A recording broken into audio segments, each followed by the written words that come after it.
Happy Sunday! Welcome to Let's Talk About You. I am your host, Camela Francis. It's always an honor and a privilege to have you spend your Sundays with me. We just wrapped up Women's History Month, and I'm still celebrating women. And we have a phenomenal lady that's going to be able to teach us so many things that a topic that we tend to think of as taboo because we just don't know how to deal with it. Today, we're going to let's talk about finances. I have a guest that's going to break down everything for you, questions that you may have, questions you didn't think of, things you didn't think of, how to make your finances work for you and your family. I have from Kingdom Vision. I mean, just the name of her consulting agency is phenomenal by itself. I have Miss Lyndsae Peele. Come on in and join. And thank you so much for saying yes to being a part of Let's Talk About You. Hi, Lyndsae. Hello, hello. Happy Sunday, everyone. Thank you so much for having me. It is indeed an honor to be here. It's an honor and a privilege to have you. Tell our listening audience who Lyndsae Peele is and a little bit about Kingdom Vision, because I just love the name of the consulting agency. I mean, you can't get any bigger than that. Amen. Where do I start? Lyndsae is also known as the Kingdom Wealth Connector. She is a bridge to many resources to between the people and their independent empires and their kingdoms, right? Because abundance is our birthright, and it's important to know that it's already ours. We're just catching up to it. I have the honor and the pleasure to lead the vision behind Kingdom Vision Consulting. We are a financial consulting firm where we support mostly minority entrepreneurs in both personal and business finance. We have 5 primary areas that we focus on, known as class, credit worthiness, long-term wealth, asset protection, strategic banking relationships, and strategic asset accumulation. We also have a sister arm of our company, which is Keys to the Kingdom Real Estate Advisors. I am also a licensed real estate agent here in the state of Maryland.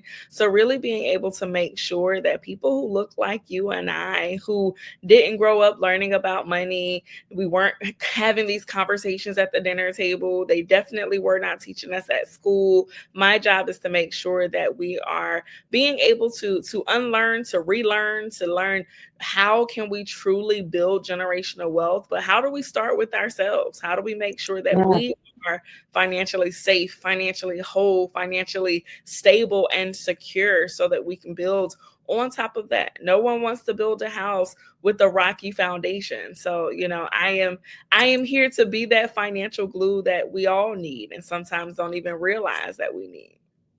Not only are you the financial glue, you're the financial guru. I'm getting excited about all the things that you offer. I mean, I'm just getting ready to fantasy. Preach, girl, preach. Because you're absolutely right.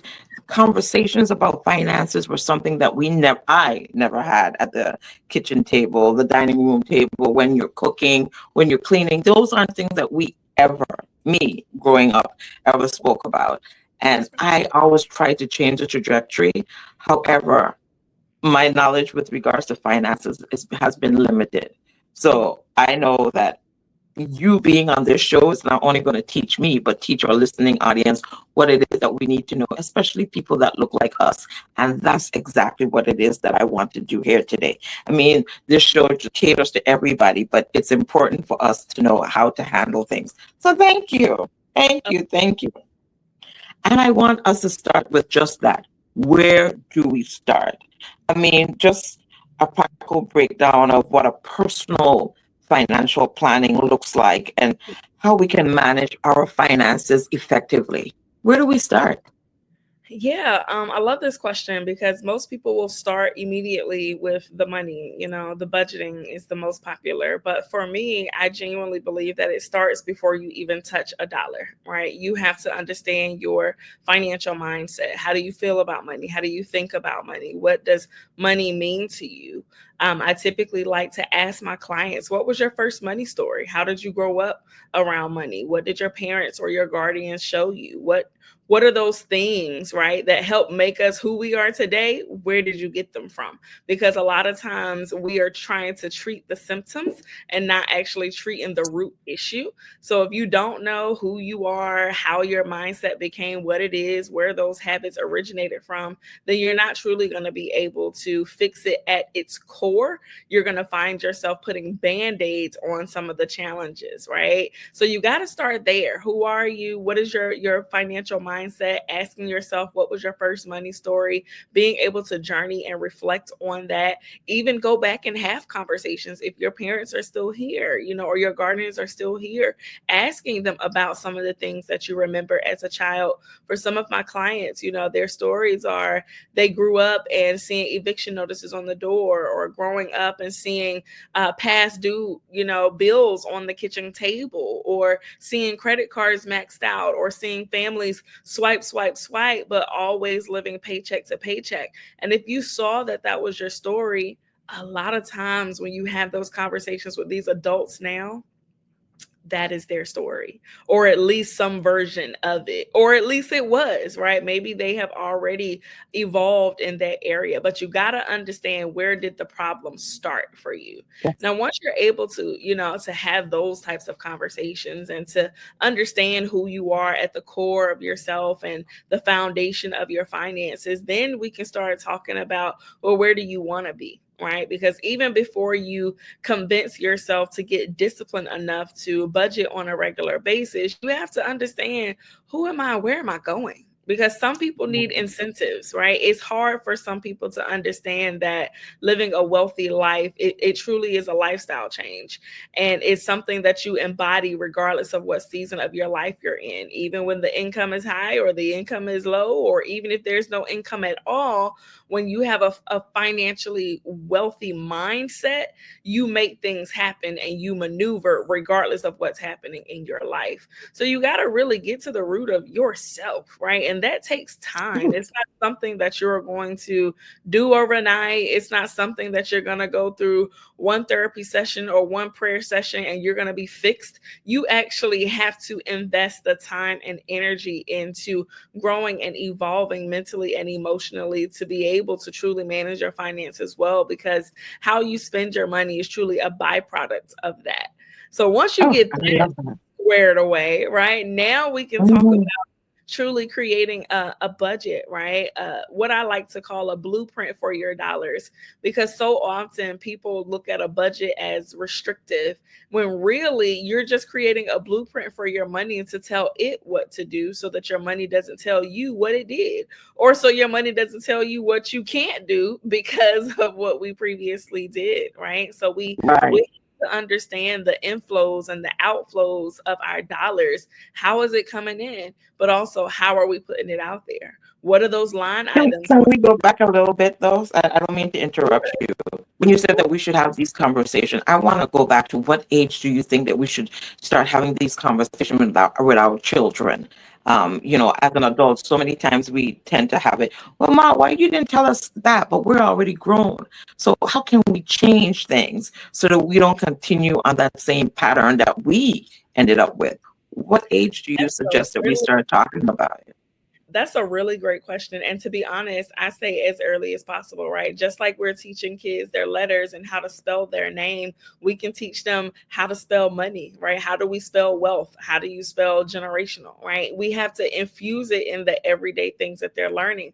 While they're learning their shapes and their colors, they can be learning what the different coins look like. What is 5 cents? What is 10 cents? What is a dollar? What is a $5 bill? Because when it starts that young, it becomes a part of who they are, and it's not something that is so far left or taboo, as you mentioned earlier. It's just a normal thing, because really money is a normal thing, right? It's a tool, right? It's a thing. Just like I pick up a pencil, you can go and pick up a dollar bill, and it's, what can I use this pencil for? What can I use this dollar for?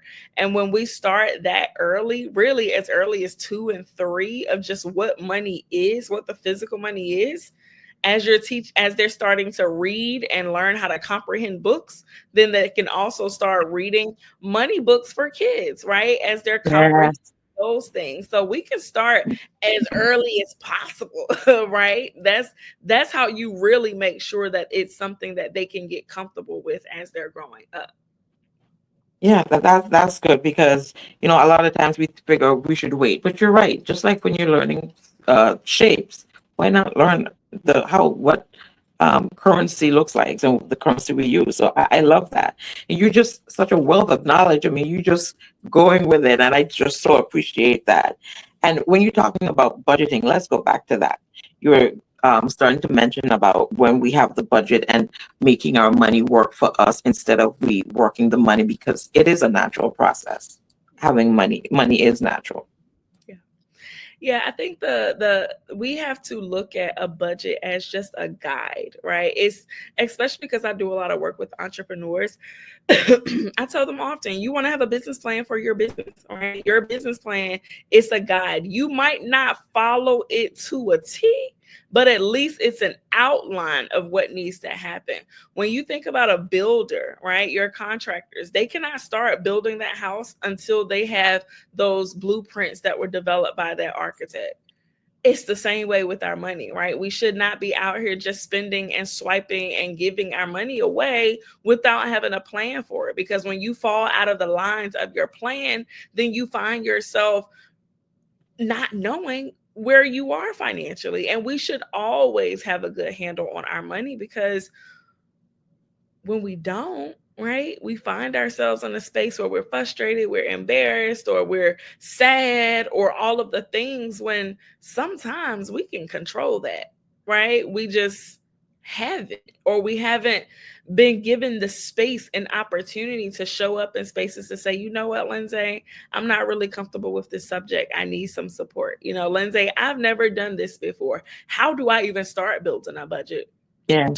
Tell people, start with looking at the last 3 months of your statements. While it might sound overwhelming, just start with 1 month, jot down what you need to see, go to the second month, jot down what you need to see. And when you look at those 3 months and you add them up together and you divide it by 3, you kind of get your average of what you spend on a regular basis on these particular areas.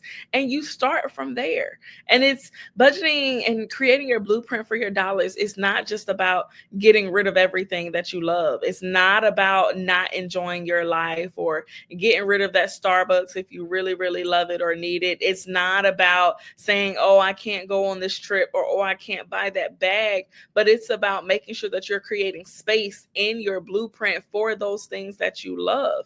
You got to have yourself as a line item in your blueprint, because when you don't, you're going to spend it anyway, but you're going to find True. that it's coming from other areas in which it should not come from, right? So And I'm it's a glad that you mentioned that about the Starbucks, because generally when someone mentions about your budgeting, they say, cut out those coffee breaks. You don't need that coffee. You don't need this. But you're right. We do want the life is that we're promised is an abundant one. We do deserve. We need to learn how to work it.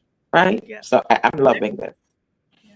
What about, as you were talking about the 3 month plan and putting what it is that we have and what we spend and using that as our budget, how using that we can set things up like an emergency fund? Or, how can we work with that? And even though the pennies may seem tight. Yeah, no, really great question. So and just in general, you want to have, multiple savings needs in your budget, in your blueprint, right? You want to have your emergency savings, but you also want to have what we call sinking funds. Your sinking funds really are able to cover your holidays that you're going to spend for it every year, because they come around the same time. Those birthdays, those things, those work anniversaries, or whatever you spend your money on year after year after year, you have to also add those in your savings line item, because it makes no sense to why we're just starting to save money or buy gifts in November, right? You knew it was coming in January. So Budget for it. If you normally spend $500 a year or $1,000 at the end of the year, how about you break that down over to 12 months? So by the time December, November comes, you've already saved for that money. So now you don't have to run up your credit card bills and all of these other things to take care of the holiday, right? So you want to have your sinking funds allocated based on those yearly and those recurring things that you do, or based on those trips that you may have. But you also want to make sure that you do have an emergency fund. And in that emergency fund, you'll hear different financial professionals share their opinion. You want to have at least, 3 months of your expenses, but that's not something that you develop overnight, right? You should Right. always be contributing to your emergency fund, because things happen. Life be lifing out here. And sometimes we find ourselves going deep into credit card debt when emergencies happen because we don't have emergency money put aside. But when you have that money aside, you don't have to feel bad if you lose a tire or you have to get a new part for your car because you saved the money for it. So I always say, when you look at your income and your primary expenses that are a must, see how much you have left over.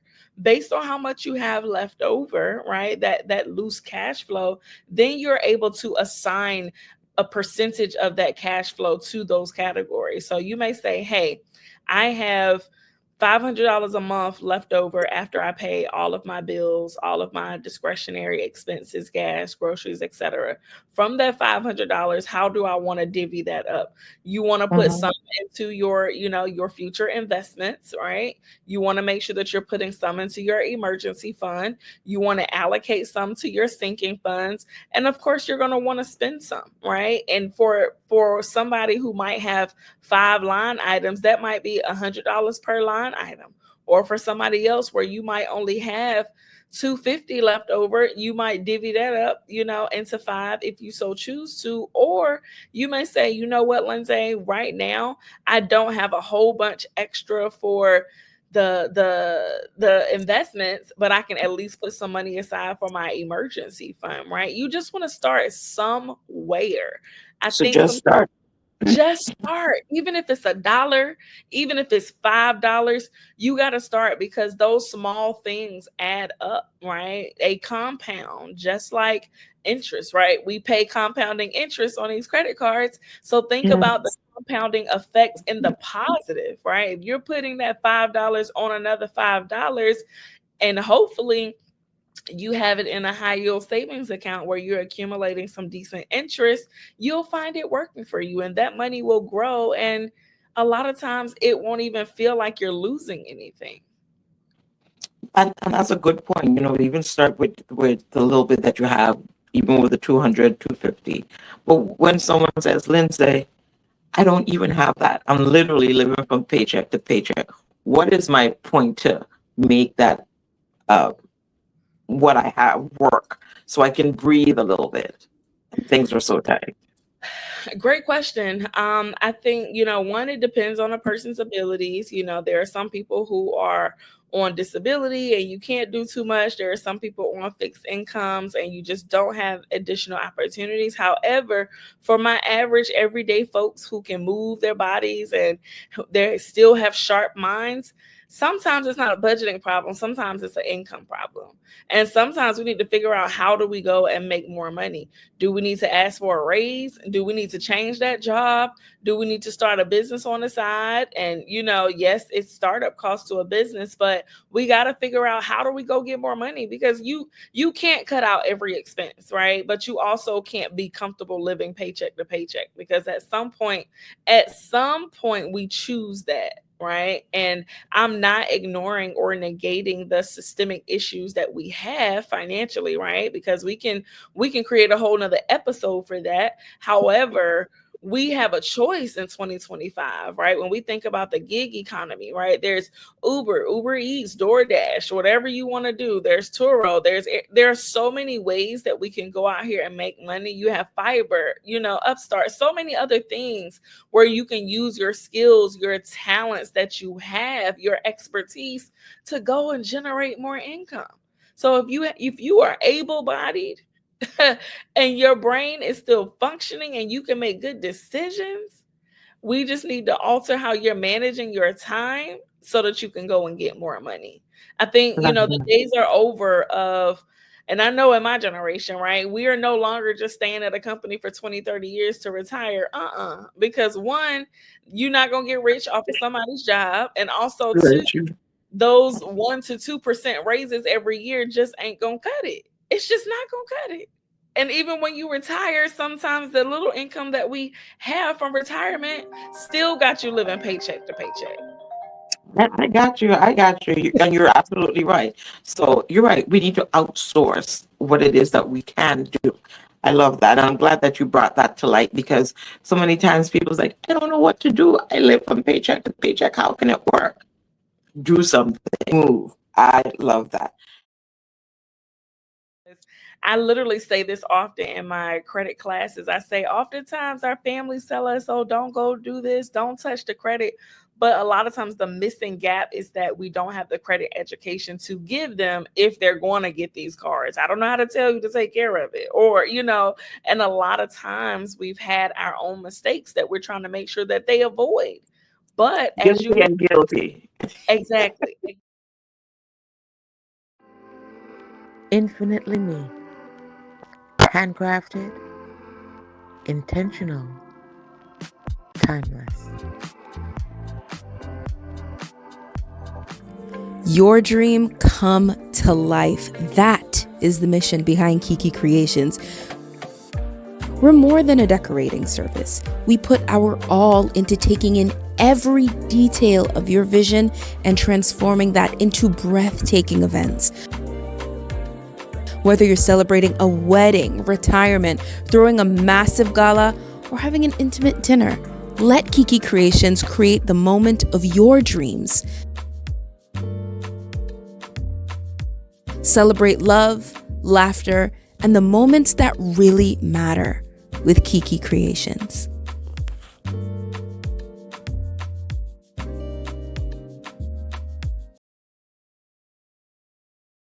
Let's talk a little bit about insurance and what do you get now and why? I mean, even if it's health or whatever it is that we need to get. Can we talk a little bit about that? Yeah, so I like to start with saying that I am not a licensed insurance agent, right? So this information is not to help you make a decision. It's just more so for information Yep. purposes. But we should all be insured, right? Whether you like it or not. If you drive, you pay car insurance. Even if you've never gotten into an accident, you're paying it just in case, right? Because it's that just in case moment you want to be protected, right? Health, you want to make sure that you have proper insurances because one of the largest debts oftentimes that we see on folks' credit reports is medical debt. And sometimes some people didn't have insurance, or sometimes they didn't have adequate insurance and it cost them a lot of money out of pocket. They couldn't afford it. And now it's sitting on your credit report. Now you can't buy that home, or now you can't go and get that business loan, right? So you want to make sure that we have insurance, but you want to have good insurance too. But my favorite is talking about life insurance because Mhm. let me break it down. GoFundMe is not life insurance, nor is the church fish fry, nor is the car wash. Okay. And one appointment that we know that we are all going to meet is that one day we are all going to close our eyes for the last time. And you know that if it's going to happen, why not prepare for it? And the thing is that death has no age, right? We used to think that, oh, it was only old people who For was living people. here. That is not true, right? You see people as young as babies, right, who are leaving here. It doesn't matter your age. We all need to be insured. And if I'm being honest, even if you work a job and they have life insurance on you, you want to have another policy outside of that job, because just in case something happens and you lose your job or you quit to pursue other things, you're typically either one, going to lose that insurance, or two, the rate is going to go up sky high because you're transitioning from a group insurance policy to an individual policy. So most Yes. people let it go. And then we're sitting here with nothing. And then something happens to you. Now your family is mourning your passing, but they're also mourning the financial situation that you left them in. Your things are all over the place. Your family don't deserve that, right? A lot of people also ask, Lyndsae, whole life or term, right? I say do what's best for you and do what you can afford, right? I think they both serve their individual purposes, and I think that they can work for the part of your life that fits for you, right? I believe in having both if you can afford both. I have a whole life policy because I plan to live a long time if the Lord's will, but also term, you can get more bang for your buck, right? You can get larger policies at a lower rate because it does not accumulate a cash value. However, with term, if you live and exceed that term, then guess what? When it's time to renew that policy, it's going to be sky high because you're much older. You might have developed some health ailments by then. I'm not putting that on anyone, but just in case, right? Right. Harder sometimes the older you get to actually get good insurance that's affordable. So you want to have whatever you feel like is going to work for you, what suits your budget, but also what's going to suit your lifestyle. But you want to start Absolutely. as early as possible. The earlier, the better. Great. I love that. And you're absolutely right. The only thing that's promised to us is to close our eyes. And people too many times think that they can wait. And I could tell you about my personal experience that, yes, I do have life insurance, but I know of elderly persons, they just figured, oh, I don't need the life insurance. And I had an associate at one point that their parent was over the age of 90, and they tried to obtain life insurance for them, but there was no one that would take out a policy on a 90-year-old. They were too old. They were fine, I mean, for a 90-year-old, but no one would take out an insurance on that. So that's one of the factors of getting life insurance sooner than later, because when later comes, you may not be able to get insurance. You're so right. You are absolutely right. And a lot of times people think they're exempt from the inevitable, but we're Yes. not. We don't know today from tomorrow, right? You And don't you know don't today from today. you don't, right? And you don't even have to be sick, right? It can be anything. So start early and start while you're at your peak health too. That's something that's important because Yes. once you start to have health challenges, that also makes it difficult too. Yes, I agree. And about we talked about where to start. We talked about um the budgeting and insurance and the emergency fund, which is very good, and putting aside time to assess what it is that you're good at, because so many times we're sitting on our talents, and that's one way that we can build our empire and build our wealth. And I think that's a part of financial planning 101. But you're saying, the one thing that I love that you said, in order to stay consistent, it's a mindset. We have to get our minds right to determine what it is that we want to do and how do we want to start. So I'm all for that, in getting our minds right. So let's talk about um, the family, and you know we spoke a little bit about the upbringing and the conversations that we never had, and the starter conversations of how to get our kids involved in starting about money.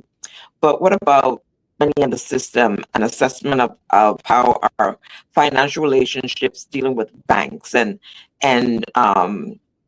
organizations and so forth? Because I know that there are topics that we should build relationships with certain entities. Not that we may need something now, but it may help us in the future.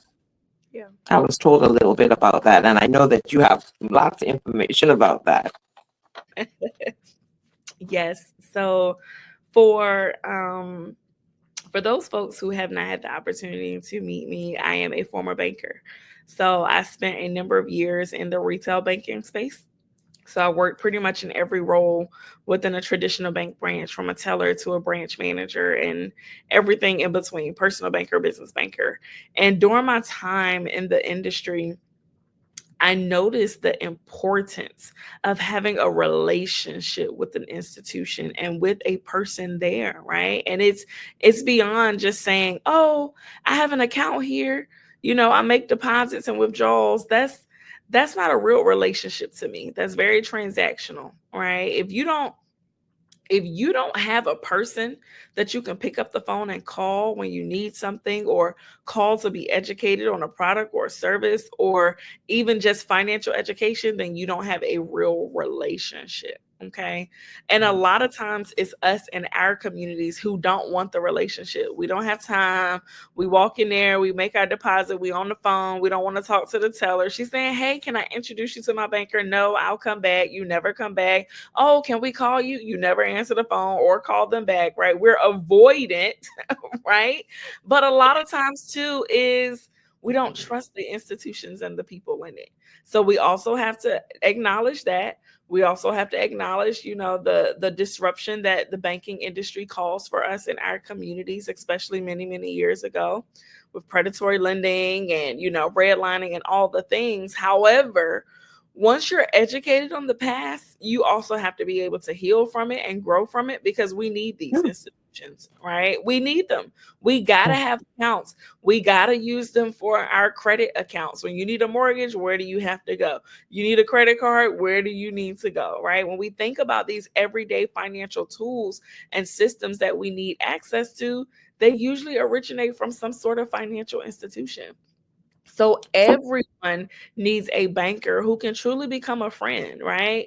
I know that the system is also making it so convenient for us. We can do everything online from our Yeah. phone, deposit checks from your phone, or go to the ATM. Like, you never have to step in a branch if you don't want to. But I need you all to choose to walk into a branch and actually start building a relationship, because it's the relationship that makes a difference. I remember when I was a banker, the people who I actually built real relationships with, I went to bat for them. I would have folks who would get declined for loan applications. And because we had a genuine relationship, I was picking up the phone and calling that underwriter. I wanted to know, how can we get this decision overturned? This is what I know about the client. This is how long we've been building. These are the other products and services that they have or would like to bring over, if we can help get this approved. But I'm not doing that for every Sam and Joe who's just walking into the branch. I'm only doing that for people who invest in a relationship with me and I with them, because there has to be a level of trust when it comes to advocacy. Because if I'm going to put my name on an application for it to get overturned, I want to trust that you're going to do the right And thing. that's exactly what I was going to say. I was going to say you had a lot of faith in those clients. But only the people who built real relationships with me, where I could genuinely vouch for them. Like, I genuinely knew their story. I understood their family dynamic. And yes, I know bankers can feel nosy. But we got to ask questions, right? It's a part of the financial reviews that we have to Yes. do with the system. But again, if we're not comfortable talking about money to ourselves and our family, you for sure not going to be comfortable talking to a banker.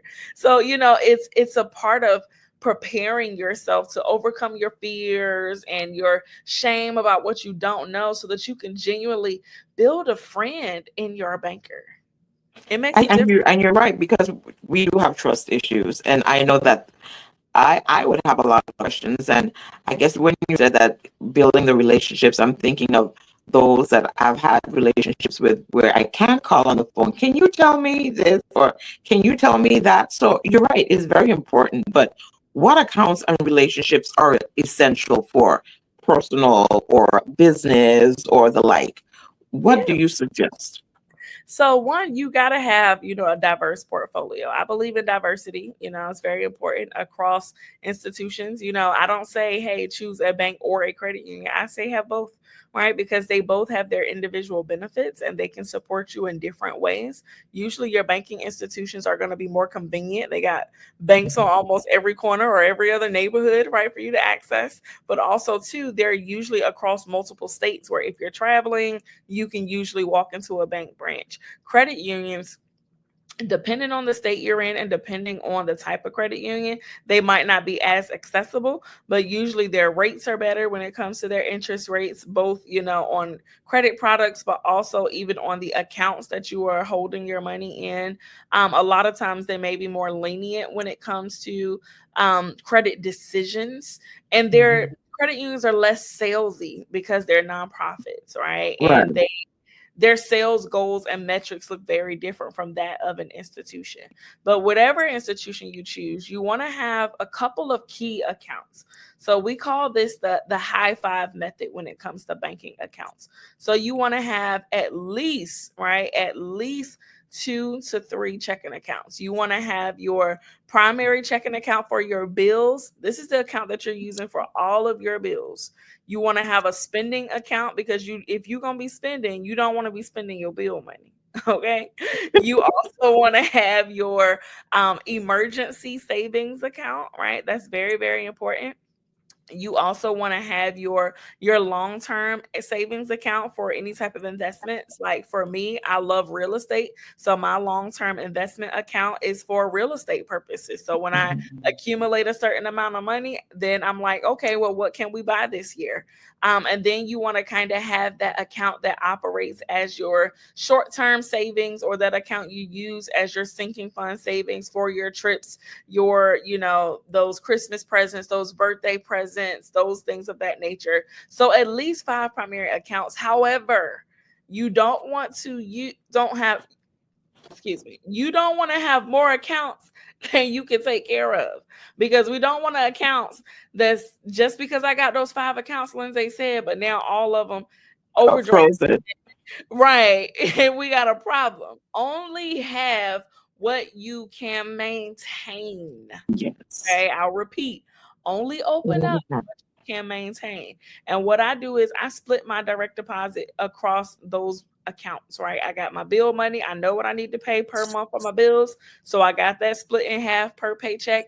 I have my fund account that gets a certain amount of money. I have my savings account that get a certain amount of money, so that you can start, again, putting these systems in place so that it makes it easier for you. Because when you have to do it all yourself, and it takes even more time, and you already don't really want to do it, you're doing it because you have to do it.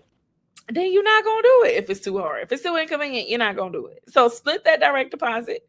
Even if your HR says, hey, we can't split your direct deposit, your bank can set up automatic transfers, and you can do that on pay dates or every other Fridays, however you want to set that up. But those are your main accounts that you want to have. And you can even duplicate that in your business, having an operating account, a payroll account, a tax account, the emergency savings account, because the business got emergencies too, right? And you can have a growth account for any future ventures that you're looking to have. You're looking to launch a new product next year or get some more inventory next year. You can have a separate savings account for that, so that you're using the accounts for the specific purposes that they are. It's you giving your money assignments, right? You giving your accounts assignments. This is how I need you to work for me, right?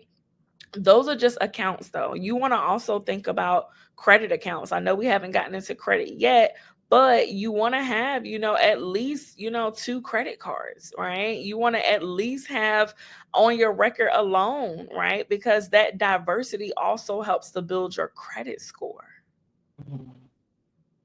And you're right. And because I know when my daughter went to college, I told her, don't be getting any credit cards. I don't want to be paying for any credit cards. You need to stay away from those credit cards. And she was like, oh, they're writing me. I was like, don't be signing up for those credit cards. But then when she wanted something as simple as getting an apartment, even though I'm saying it's simple, it was a real thing, she had no credit. So I thought I was saving us, but you're right. I was preventing her from building her credit. I appreciate your transparency with that, because I literally say this often in my credit classes. I say, oftentimes our families tell us, oh, don't go do this, don't touch the credit. But a lot of times the missing gap is that we don't have the credit education to give them if they're going to get these cards. I don't know how to tell you to take care of it, or, and a lot of times we've had our own mistakes that we're trying to make sure that they avoid. But guilty. Exactly. But a lot of times it's also a hindrance, Yes, I realize that. For people who play chess, right? A lot of times you hear, oh, cash is king, cash is king. But for my chess players, the most prominent person on that board is the queen. And credit is queen, in my opinion. You got good credit, you can go and get anything, right? Even if you don't have $1 in your bank account, if you have great credit, you can go get approved for some dollars to then put in your bank account. Very true. Very true. Okay. So credit is queen. I've been using those queens very much. Just don't overuse it now. I'm working on getting those queens down. Don't worry. I'm working on it because I don't want to. I'm planning for my. I like to say often we cannot go any further than where we are right now if we don't even know where we're starting. So you gotta know your starting point. It's just like a GPS. When you get in a car and you want to tell your GPS where to go, there are two things that it needs. Yes, it needs the end destination, but it also needs a starting point. You gotta know where you are today so that you can intentionally make a plan for what is next for you. Are you considering owning a firearms and don't know what steps to take? Call VI Guns and Ammo LLC. They are the perfect place to offer you basic firearm classes. They have the application fee. They'll do full background checks for you and assist you with all the ins and outs and the logistics of owning a firearm in the Virgin Islands. Go on, give them a call, 305-333-8802, VI Guns and Ammo LLC. That's the place to assist you with all your firearm training needs. Call them today.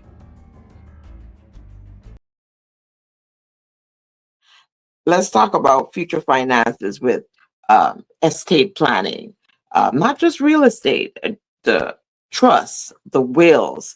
Let's discuss that because that's a huge part of generational wealth, creating wealth, and planning for our future with regards to our finances. 100%. Estate planning is one of the areas that we are very passionate about in our practice because way too often we see our parents, our grandparents work so hard for these assets, work so hard for that home or to save that money. And then we have one of a few things that happen. Either they don't estate plan at all, and then we leave it to the courts and the state to decide what happens to our assets, or two, right? If we partially do the process, we might have a partial will that we did 5-10 years ago and never updated, right? So now things are not accurate. Now you got a divorce and that man that you hate so much, now he getting your money because you forgot to change your beneficiaries, right? Or we just find our family members fighting over these assets, right? And which that is a part for me that it makes me sad because we have the opportunity to accumulate so much more, but we got to learn how to take care of it, right? Yes. So often each generation is starting over. But if we estate plan properly, pass down our assets properly, you give that next generation a shoulder to then stand on. So they're not starting over, right? Everybody at the baseline need a will, but that's not even at the core really of estate planning. You want to have those health directives. You want to have those power of attorney documents in place because guess what? What happens if you get incapacitated? What happens? What happens if that happens and you have an irresponsible child? These are hard conversations. Yes. But it's a reality that we have to think about. A lot of And times that's why we have you here to tell us. And a lot of times we think you have to be rich to have a trust fund, and you don't. You can create the trust, then get the assets to put into the trust and avoid probate court.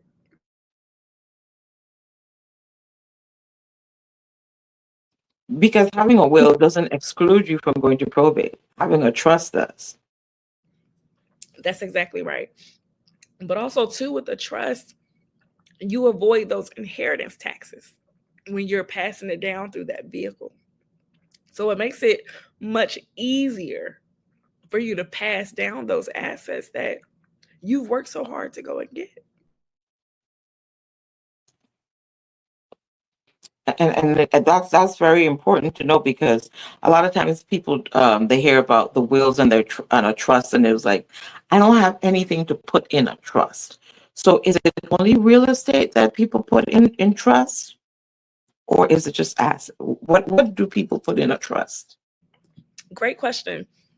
Really, any asset that you have. So yes, real estate, but you can put money, dollars in a trust. You can make your trust the beneficiary for your insurance policy.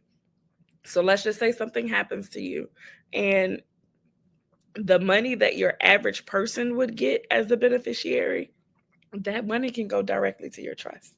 And your trustee would then manage on behalf of the beneficiaries of that trust. You can put vehicles in a trust. You can even put businesses inside of a trust, right? That is how technically on paper you don't own anything in your name, but you manage it all as the trustee or as that successor trustee. So let's circle back a little bit. You use the term trustee. Let our listening audience know, what is a trustee? So a trustee is really that person who is managing this entity on your behalf, because on paper, a trust is an entity, almost like a LLC, right? If you think about the comparison to a trust in a business. So if you are that business owner, you maintain, let's just say 100% of that business. You are that person that's making decisions. You're the beneficiary owner. The trustee is that person who are then making decisions on behalf of that trust. However, right, your trustee may be making decisions, but they don't even have to be a beneficiary of the trust.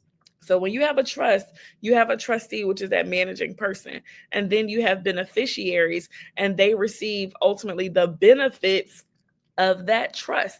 So let's just say you have 4 children. Let's say two of them are responsible, one might be halfway, and one is just not at all. Okay? But let's just say when you're ready to pass down your assets and you establish that trust, you might only have one of them who are ultimately is the guiding body to help make decisions, but they still have to do it on behalf of all 4 of them that you leave as the beneficiary. Mm-hmm.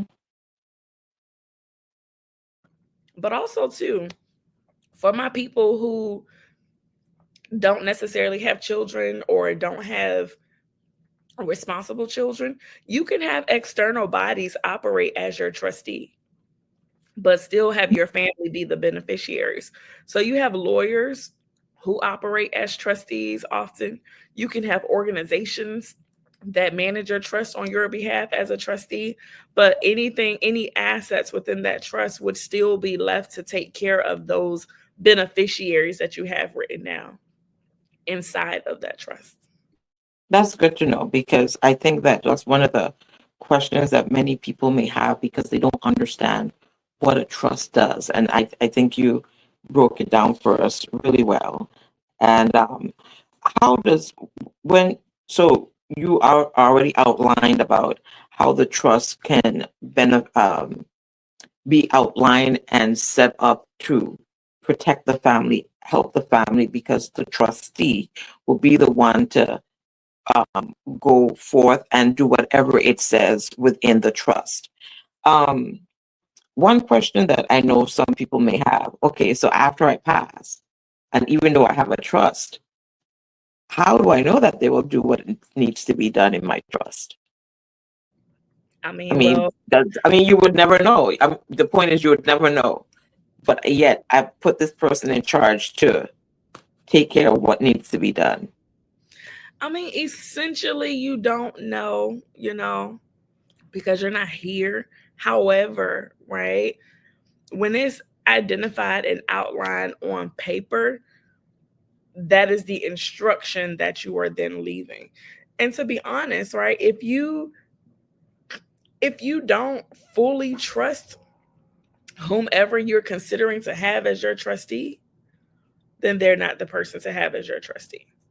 I agree. I totally agree with You that. want to be able to trust whomever you're leaving in charge that they're going to make the best entrance, right? They're going to make sure that they have the best interest of your beneficiaries in mind. And that's what you want, right? You have to have that. But a part of that challenge is sometimes we're not having enough conversations with our heirs about how to take care of these assets. Sometimes we are avoiding those financial education conversations, those directive conversations, because we don't want to talk about our passing, but you have to. And when you prepare them, when you're having those conversations, then you build that trust, right? You get to feel more comfortable in the decisions that you are then making for those assets.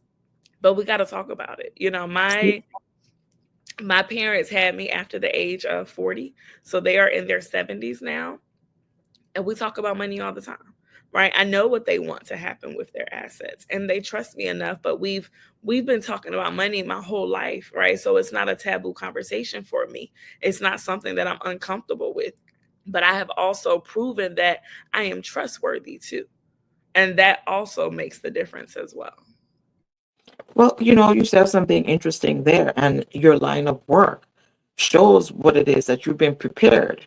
And there's always people that go through life and they're the exception to the rule, but you're definitely the rule. When you have that full-fledged honest conversation about certain topics, you're open to go into the situation, because you go in with your eyes wide open, knowing what to expect, even though things may change. So I'm glad that your parents had that conversation with you. I know mine didn't. So that's why I was the parent that says, you better not get any credit card in college. Don't you dare get that credit card, because I'm not paying for it. So kudos to your parents for doing that. And it's only now after college, and I realized I hindered her from getting an apartment. So I had to be the co-signer to the apartment. And it was just too many things that I didn't need to do, because I thought don't get that credit card was the best advice. And because of my lack of knowledge, I put that on her, and I'm like, okay, we need to do things differently, because things have to change. So kudos to your parents.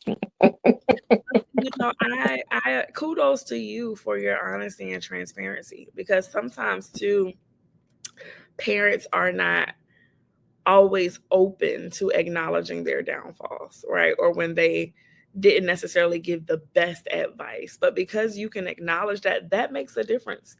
And now you and your children can learn together, right? Now it's a conversation that you can open up and talk about. And how do we now recreate? How do we rebuild in a way where we're doing this thing together as a family? And that's something that is important to me, important to my brand, is that I really, really, really want more families having these conversations. I want to make it a thing where at dinner, y'all are talking about money, right? So my team and I, we are working on a number of products that will support that. Our card deck that will be coming out over the next couple of months, called Collective Chats. They are prompts, questions, right, that you get to ask at the dinner table, at the game night with your girls or with your family. I They love are that. affirmations, quotes, and things that also help to financially empower you, because we have to shift the narrative about us and our communities and money. And it starts by just having a conversation. One conversation. You're absolutely right. And I can't wait for you to get these games going, because I know that I'm going to be purchasing several.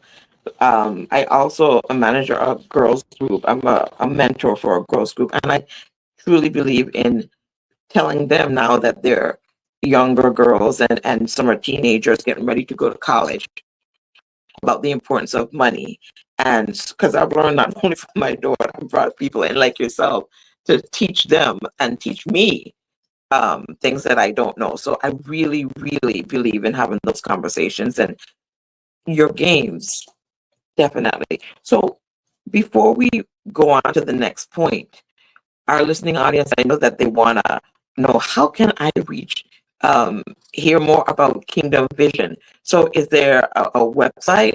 We're going to link the website to the bottom of the page, to the bottom of our screen, so they can do that. So that will be. But is there any other way that they can reach you to know about Kingdom Vision and what it is that you guys do?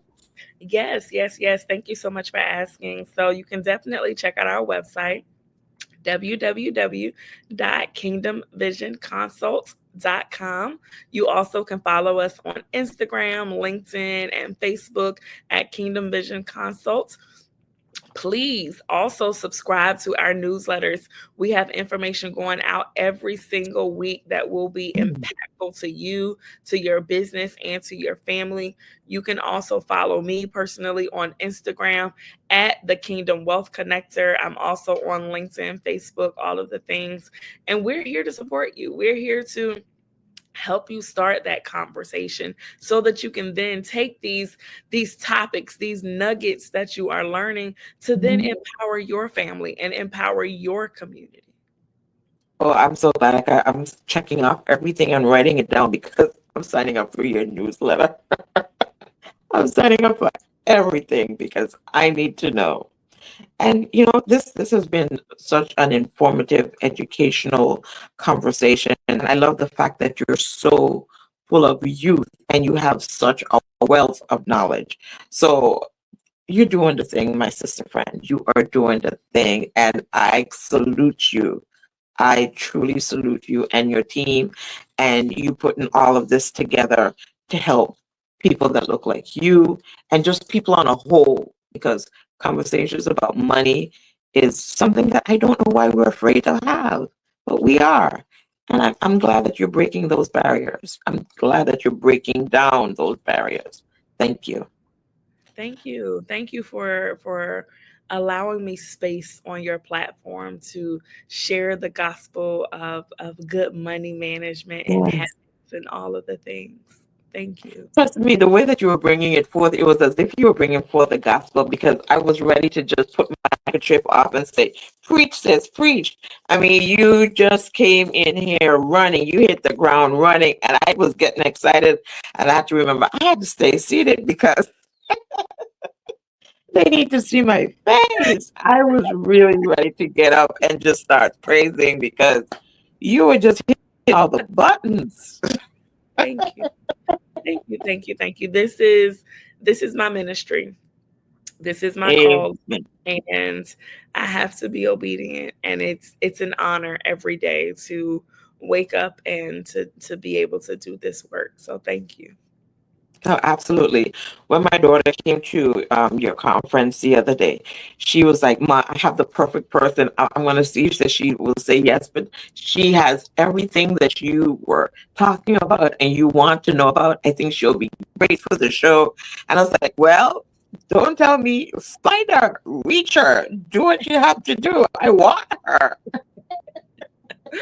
I'm so glad she did. So Thank you. Thank I you. am so glad that she did too. I'm glad that she made it happen because I am so excited. I mean, she gave me a snippet, but she didn't do you any justice because she was said how great you were, but she missed a few because, ooh, girl. All I have to say is, ooh, girl, preach, preach, preach, girl.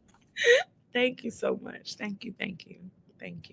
As we're getting ready to wrap up, because I would love to have you here longer, but I know time is of the essence, and I want to be true to your time and be mindful of your time. But what's one financial action that we should commit to this month, like now? I think the first thing, the easiest thing, is just setting a date on your calendar where you can commit to your first money date. Every month, at least once a month, really twice a month, every paycheck, or however frequently you get paid, but minimum once a month. Set a date on your calendar where you are committing to yourself to sit with your money, and that can be as structured or as unstructured as you'd like it to be. You can journal to think about where you are financially, where you want to be, allow yourself room to dream, and then I want you to open up those bank statements, Look at your budget, see how your spending is going, pull up your credit report, see how things are going so that you can address your areas of opportunity. I like to say often we cannot go any further than where we are right now if we don't even know where we're starting. So you got to know your starting point. It's just like a GPS. When you get in a car and you want to tell your GPS where to go, there are two things that it needs. Yes, it needs the end destination, but it also needs a starting point. You got to know where you are today so that you can intentionally make a plan for what is next for you. So my ask for everyone is just set a date, right? That's the easiest thing we can do. Look at your calendar, set a date, make it non-negotiable, right? Get your glass of wine, your candle, your water, whatever you need, your tea, and sit with yourself. This is uninterrupted time for you to actually get intimate with your finances. That is where you start, because if you're not even willing to commit to that, you're not going to do anything else. And I don't even want you to make no promises to me that you're going to break. True. One thing that you mentioned, you said check your credit report.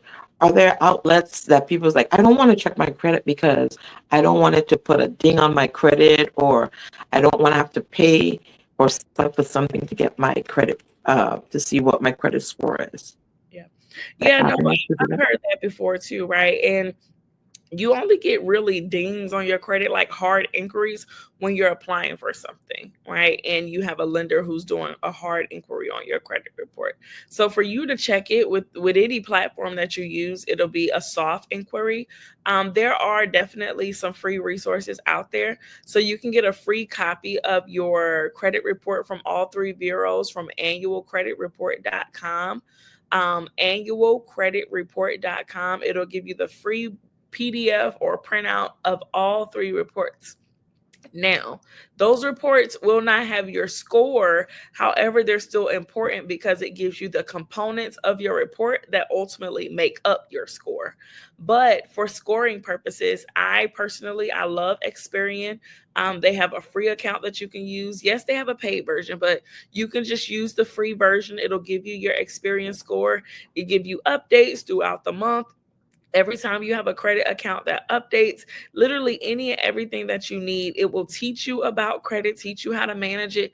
It'll show you all of your components, what your credit utilization is. It'll give you a glimpse of what your DTI may be. It'll show you all of your open accounts, closed accounts, accounts and collections, whatever you need, right? So I like Experian because I like going to the source itself. They are a credit bureau, so I like going to the source.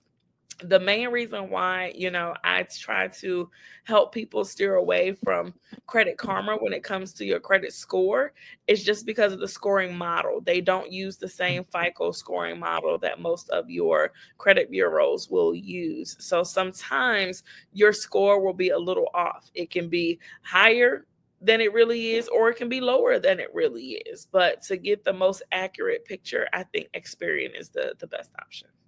That's good to know because I do sign up for Credit Karma. Yeah. Go ahead and switch over to the Experian account. I'm gonna switch. I'm gonna definitely make that switch. I mean, Lyndsae, I don't even know what to say other than you're gonna have to come back to Let's Talk About You. I'm sorry. Yes, You just gonna have to come back. yes, ma'am. Whenever you'd have me, it would be my honor.